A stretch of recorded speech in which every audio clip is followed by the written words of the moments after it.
Hello guys, and welcome back to another video. Today I will be walking you through exactly how you can crush Google Ads and get amazing performance using a small budget, right? Now, small budgets are always going to be trickier to use in Google Ads, but this framework is going to be completely applicable whether you're running with a small budget or you plan to use a big budget and you are just starting off small before you scale up. This is going to be the best way to start and the best way to run a Google Ads account effectively. Now, before I get into the video, if you don't know who I am, my name is Max and I run Crakanthorp, where we generate millions of dollars for our clients using Google Ads. And if you are interested in having someone run your Google Ads in a very efficient and profitable manner, please feel free to book a call with me down below in the description. But otherwise, apart from that, let's get right into the content. So I'll move myself across here so I'm not in your way. All right, now, I've got a hypothetical breakdown here of the exact campaigns you want if you were to be running at $50 a day. Say this is a pretty low budget in Google Ads, and realistically, anything under $50 a day is going to be very, very difficult to acquire any meaningful results, right? So this is what I classify as a low budget. But before we get to the example here, we're going to go across and I'm going to quickly highlight something that I mentioned in an earlier video. Actually, I believe this is my first video on YouTube, is where I go through Google Ads marketing funnel. And I still believe very strongly in this funnel and this sort of way of implementation, right? Now, it's very relevant to this specific video because we are talking about a low budget, right? As you can see in here, I have this sort of progression that you go from low budget to medium budget to high budget, and when you start implementing certain campaign types. Now, as you can see here, today we're going to be discussing low budget, right? Now, low budget campaigns are going to be targeting bottom of funnel traffic.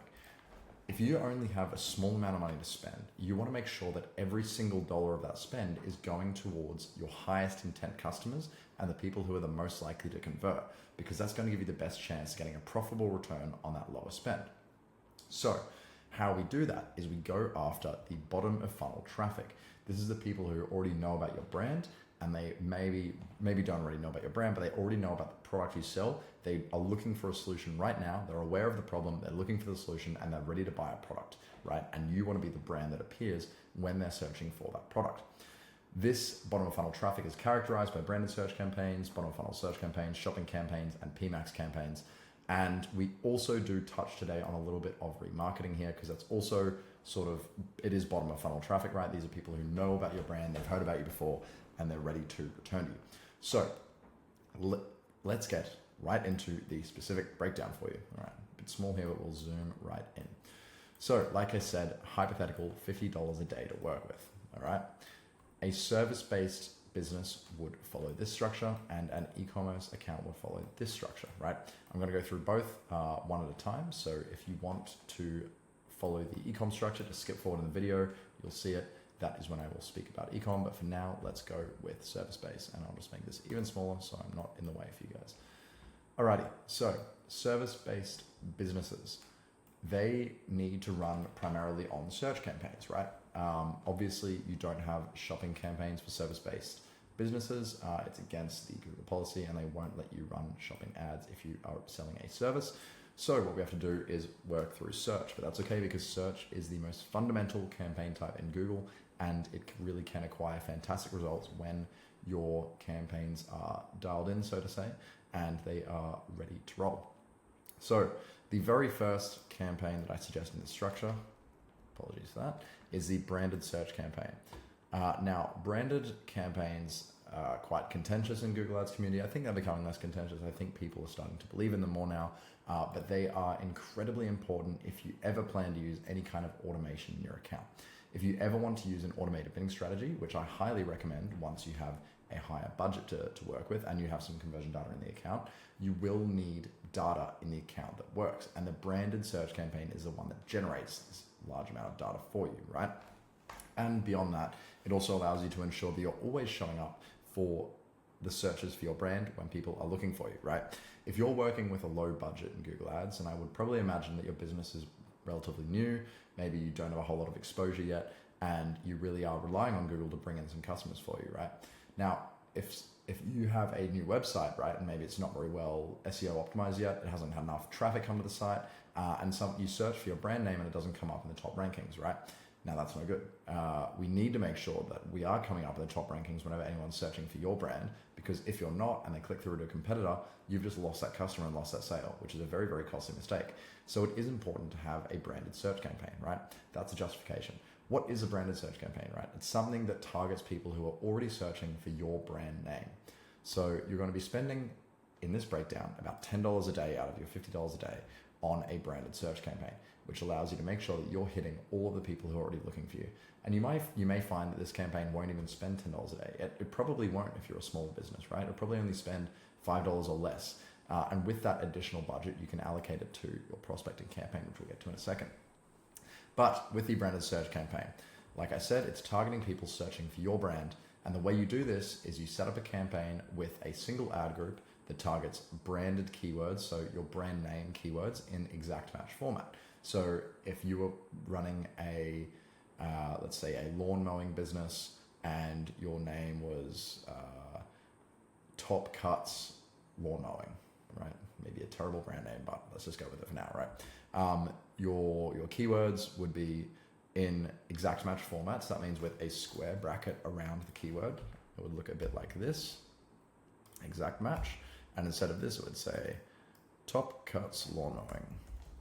Now, that would be an example of an exact keyword you put in, right? And then you may put in a few variations of that. So you may do Top Cuts Lawn Mowing, right?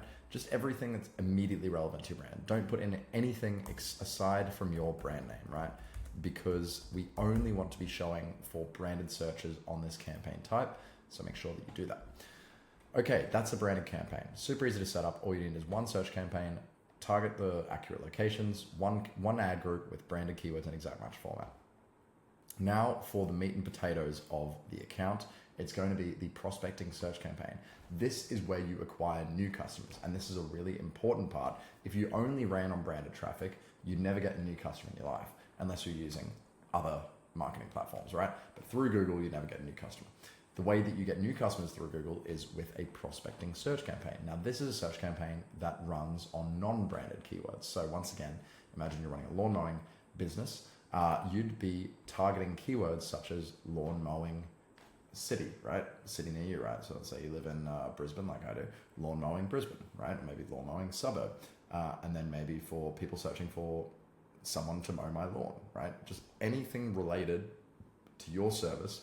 But keep in mind that we want to be sticking with the really, really bottom of funnel traffic. So really high intent traffic. So maybe people are searching for mow my lawn now, lawn mowed tomorrow, things like that are really high intent and people are searching for them right now.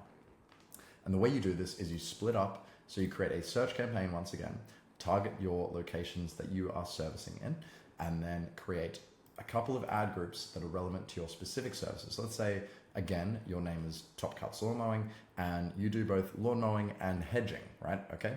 Now what you'd want to do is you want to separate lawn mowing and hedging by ad groups because they're different services. You may even want to separate them by campaign, but we're not going to worry about that yet. We're just going to stick with the ad groups, right? You don't want to have the same service you don't want to have multiple services in one ad group because that's going to confuse the algorithm and it's going to make it much more difficult for you to compare performance between the two services. So what we want to do is have two ad groups, one that focuses solely on mowing and one that focuses solely on hedging. That will allow you to compare them very easily and give you a much better performance in the account. So within these ad groups, you want 3 to 5 keywords of exact or phrase match, right? So once again, for example, we may be targeting lawn mowing tomorrow, lawn mowing now, lawn mowing near me, very, very high intent terms. Same thing with hedging, right? Hedging now, hedging Brisbane, hedging near me, hedging tomorrow, right? Stuff like that, very high intent.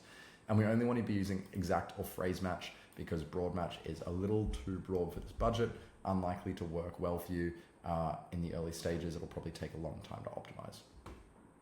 And for bidding strategies, I didn't mention here, but we want to be using maximize clicks when we start, right? Once you get 15 to 30 conversions in the account, then you can start using maximize conversions. But for now, stick with maximize clicks. And then you want to make sure that you're implementing negative keywords in your prospecting search campaign to prevent any branded traffic. We don't want any traffic from our branded search campaign spilling over into our prospecting search campaign. So we create a negative keyword list with all of our branded terms, which prevent people from coming through to our prospecting search campaign on branded keywords, right? Very important. Now, your final $10 in this $50 allocation would likely go towards a display remarketing campaign, right?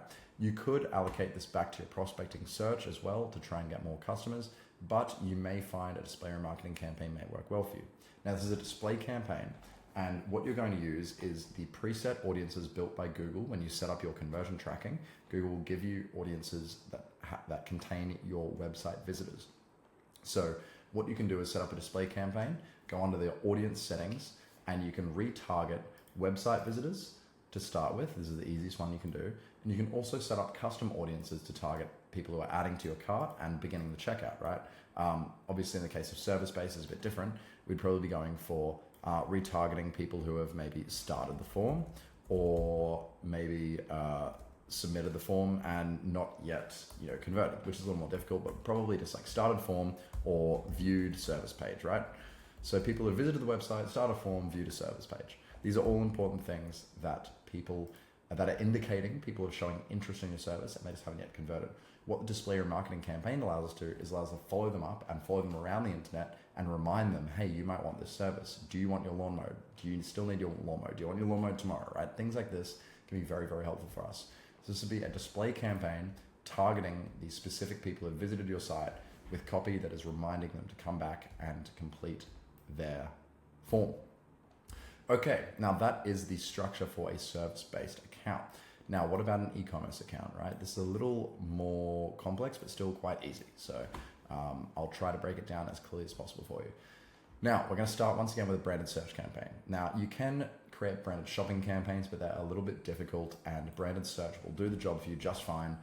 It will still capture all the people searching for your store, and it will still give them the opportunity to click, and you'll still be showing at the top of the results, right? So you want a search campaign. Again, it's going to be targeting people who are searching for your brand, and to create this campaign, you're going to have a single search campaign with one ad group that targets branded terms in exact match format. So only the terms to your brand name. Let's say in this example, you are selling lawnmowers. Your name is Larry's Lawnmowers. You only want to be targeting the keywords Larry's Lawnmowers store, Lawnmowers Larry's, something like that, right? Targeting only terms that people will search when they're looking for your brand specifically, and make sure that is in this campaign in the ad group. Next up, and that, as I mentioned earlier, only $10 is going towards a branded search campaign. Again, it will probably not even spend that much if you're a smaller brand. Probably will spend $5 or less per day, and make sure this is on the maximize clicks bidding strategy to prevent any overspend here, to prevent too much overspend, right? Maximize clicks bidding strategy, $10 a day, probably won't even spend that, and you can reallocate the rest of your non-spent budget into your prospecting campaign here. Now, prospecting shopping campaign. Okay, now this is the very important part of the e-commerce account. This is where you get your new customers, how you target people who are looking for your product but don't know about your brand yet. So what you do is you create a shopping campaign. Now, ideally, you just want to be using your bestseller products to start with. If you're only spending $30 a day on the campaign, you don't need to put a whole lot of products in. So just select your best sellers to use. Let's say, once again, your Larry's Lawnmowers, and you have 2 lawnmowers that sell much better than all the others. You only want to be advertising those 2 products to start with, right? If you know them. If you don't know what your best sellers are, just put everything in to start with, right? Or just select some which you think will be your best sellers. Okay, now once you've set up, you're going to be using the max clicks or manual CPC bidding strategy. If you are a beginner, I just recommend going with max clicks. And then it's also very important to use negative keywords to prevent branded traffic, right? I mentioned this back in the service-based campaign, but we want negative keywords in our shopping campaign here to prevent any branded traffic coming through and make this just prospecting for new customers.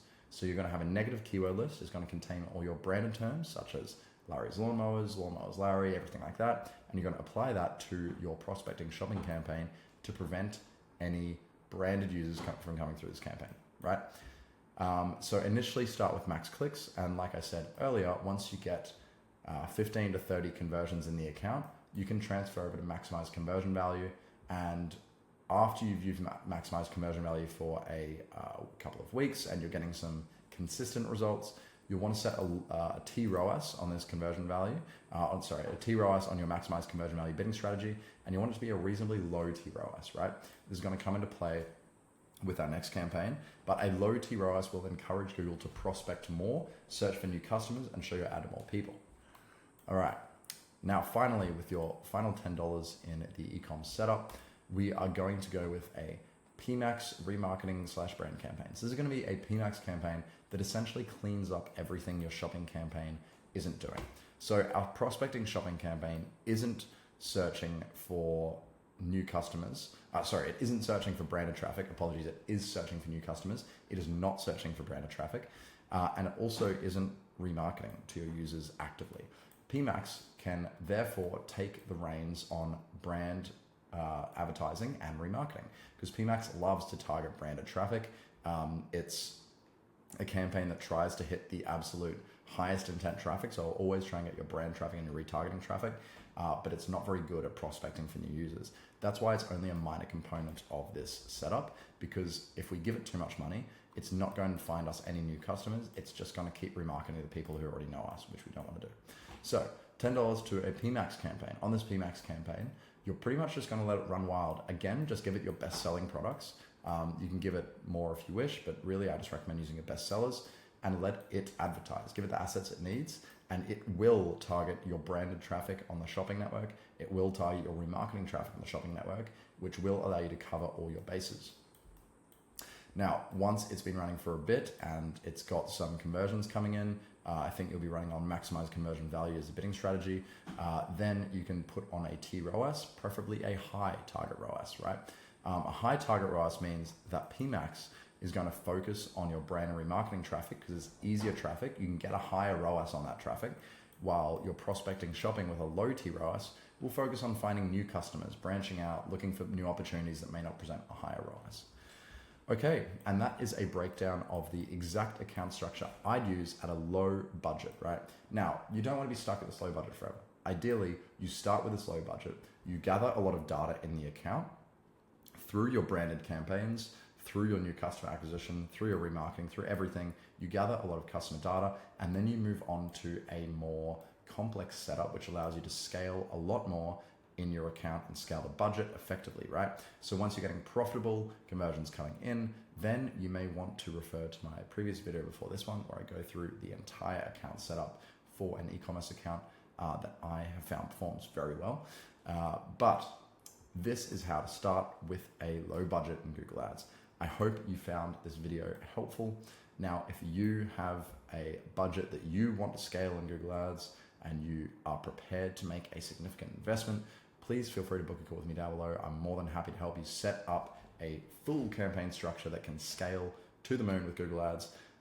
And if you're looking for any other advice, please feel free to drop a comment down below. If you have any video suggestions, drop a comment down below. I will absolutely get to them in the future. That is all from me today. I hope you enjoy this video, and I will see you in the next one.